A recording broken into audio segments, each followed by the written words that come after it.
इसलिए नहीं सोच सकते हैं कि उनको सामाजिक सरोकारों से मतलब नहीं, उनको मतलब अपने पद से, अपने प्रतिष्ठा, अपने धन से, अपने सर्किल से। हम किस तरह के लोग, किस तरह से हमारे पे घर कितना बढ़िया है, हमारे घर पे कौन कौन से लोग आते हैं। यदि हम दलित समाज के व्यक्ति हैं और प्रतिष्ठित व्यक्ति हैं तो हमारे घर में दलित समाज को छोड़कर बाकी कितने लोग आते हैं, इससे हमारी प्रतिष्ठा की जाती है। सही बात है ना।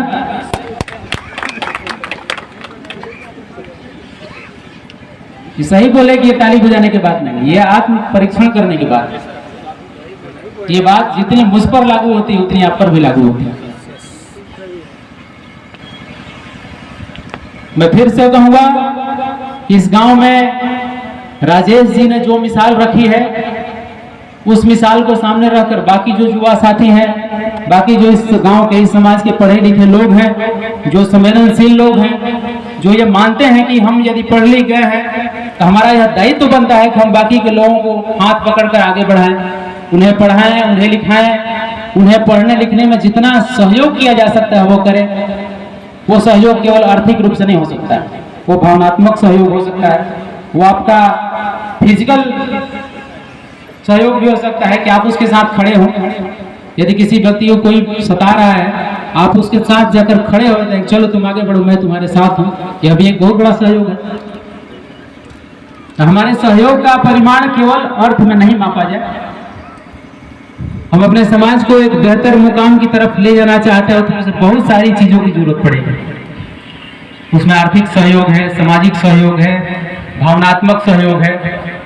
हमारे तरफ से आप प्रशासनिक सहयोग की अपेक्षा कर सकते हैं और हम जैसे लोगों की पूरी कोशिश रहती है कि आपको वो मदद जरूर मिले, क्योंकि जिस समाज से हम लोग निकले हैं, हमारा समाज हमसे अपेक्षा करता है कि हम उसके लिए खड़े हों। कम से कम मेरी यह कोशिश जरूर रहती है कि मैं जहां भी पदस्थापित हूं, मैं जिस भी कैपेसिटी में काम करता हूं, वहां पर मैं अपने समाज के लोगों को जितना सहयोग कर सकूं वह करने का प्रयास करता हूं। इस तरह से हम सभी को सोचना पड़ेगा। हम लोग को हर वो छोटी चीजें जो कि हमारे समाज को बेहतर कर सकती है, हर वो बात जो हमारे समाज का उत्साह वर्धन कर सकती है, हमें उस पर ध्यान देना होगा। और उसकी सबसे छोटी, सबसे महत्वपूर्ण इकाई और सबसे इंपॉर्टेंट बात यह है कि हम लोग अपने समाज में शिक्षा की शुरुआत करें। हमारे समाज के बच्चे जब तक पढ़ेंगे नहीं, तब तक आप उनको कोई भी ज्ञान दे, कितना भी उनका मार्गदर्शन करें, वो किसी काम का नहीं होगा।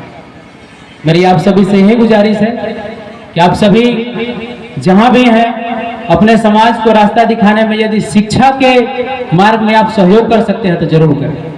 वो सहयोग छोटा बड़ा हो सकता है, किसी भी तरह का हो सकता है। जैसे मैंने बताया कि केवल भावनात्मक सहयोग नहीं, आर्थिक सहयोग नहीं, आपका शारीरिक सहयोग भी हो सकता है।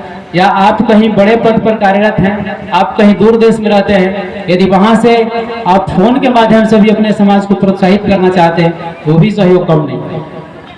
लेकिन दूसरी तरफ उसका दूसरा पहलू ये भी है कि आपको एक समाज के एक सजग नागरिक होने के नाते अपने समाज के जो आगे बढ़ गए लोग हैं, उनसे सहयोग लेने के लिए अपने आप को तैयार करना होगा।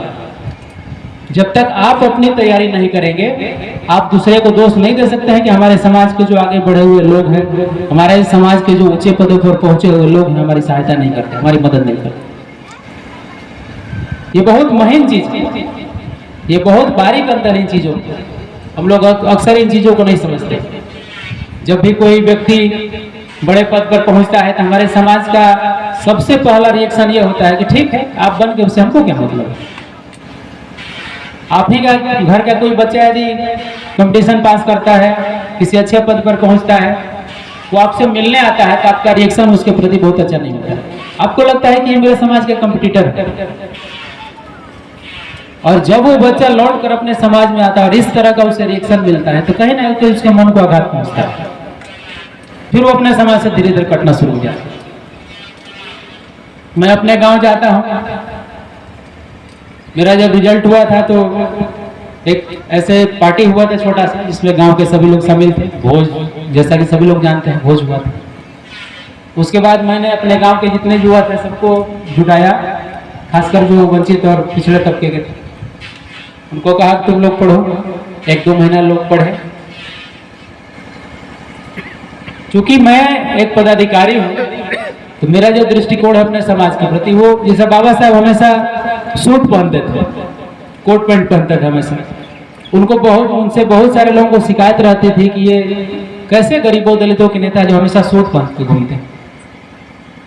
लेकिन जो व्यक्ति ऑक्सफोर्ड से, कैम्ब्रिज से, यूनिवर्सिटी ऑफ कोलंबिया से, लंदन स्कूल ऑफ इकोनॉमिक्स से पढ़ के आया हो और जो अपने समाज के लिए एक उदाहरण हो, अपने समाज के सामने एक ऐसा उदाहरण रखना चाहता हो जो ये कहने की जरूरत नहीं पड़े, जहां लोग देखकर समझें कि शिक्षा वो शेरनी का दूध है जिसे जो पिएगा वही दहाड़ेगा। यह उन्होंने अपने वस्त्रों के माध्यम से, अपने कार्यकलाप, अपने संघर्षों के माध्यम से स्थापित किया। उन्होंने केवल शब्दों से नहीं कहा। यह बहुत आश्चर्यजनक बात है कि ये जो वाक्य है उनका, ये जो कोटेशन है, ये हम लोगों को किताबों में कम मिलता है, सोशल मीडिया पर ज्यादा मिलता है। इसलिए कि हमको शेयर करने में मजा आता है, हमको पढ़ के समझने में, हमको उसे पढ़ के अपने व्यवहार में उतारने में इतना आनंद नहीं आता है जितना आनंद उसको फेसबुक पर शेयर करने में आता है। क्योंकि हम लोग की दुनिया केवल शेयर करने तक सिमटी हुई है। फेसबुक, शेयर, लाइक और कमेंट, यही हम लोग की दिनचर्या में शामिल है। मेरा कहना यह है कि आप इस दिनचर्या से आगे बढ़ें। महात्मा बुद्ध और बाबा साहब के फोटो के सामने जब आप फूल चढ़ाते हैं, कैंडल जलाते हैं, तो कैंडल जलाने के पीछे का जो तर्क है उसको भी समझिए ना।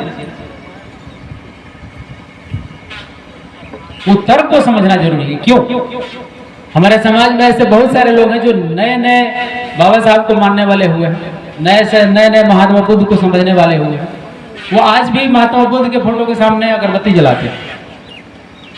मैंने बहुत जगह देखा है, क्योंकि उन्हें मोमबत्ती और अगरबत्ती के बीच का